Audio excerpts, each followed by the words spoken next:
You used to do LSD with Steve Jobs.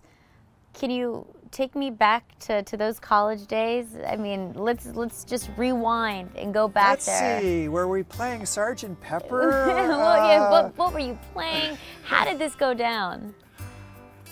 It was pretty prosaic. We were in Portland at Reed College. You know, freshman college year is a very poignant time of life where you're very much trying to figure out what the world is about and what you're interested in. How'd you guys meet? Oh, well, at Reed was a pastoral environment, and so there was a lot of hanging out going on. But Steve and I developed a friendship when we figured out that we had both read this amazing book called Be Here Now, which is about psychedelics and spirituality. Steve was my best friend at the time of life when I was discovering all this huge current of Eastern literature. All of a sudden, psychedelics were being introduced into the mix of traditional spirituality, and that was just very fascinating. Do you remember the first time you guys took psychedelics together? No, not really. We were just kind of walking around. I think we used to go for hikes. I think we camped out on the beach. I can't really remember building a campfire. I don't remember what we did when it got dark. I can tell you that the times that I was taking psychedelics with Steve, we weren't really talking that much. We were more of in a meditative space.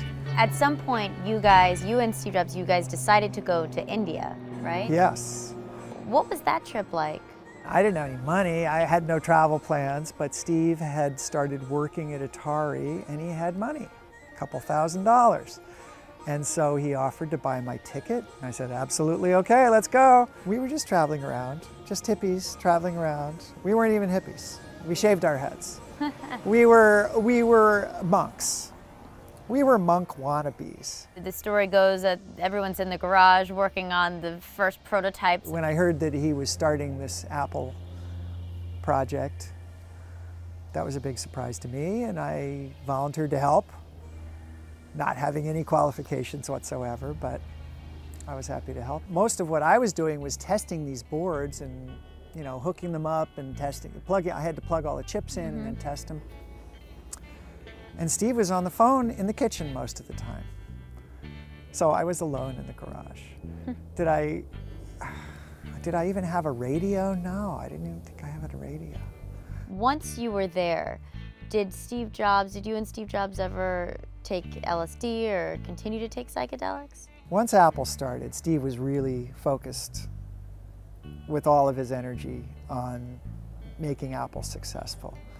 And he didn't need psychedelics for that.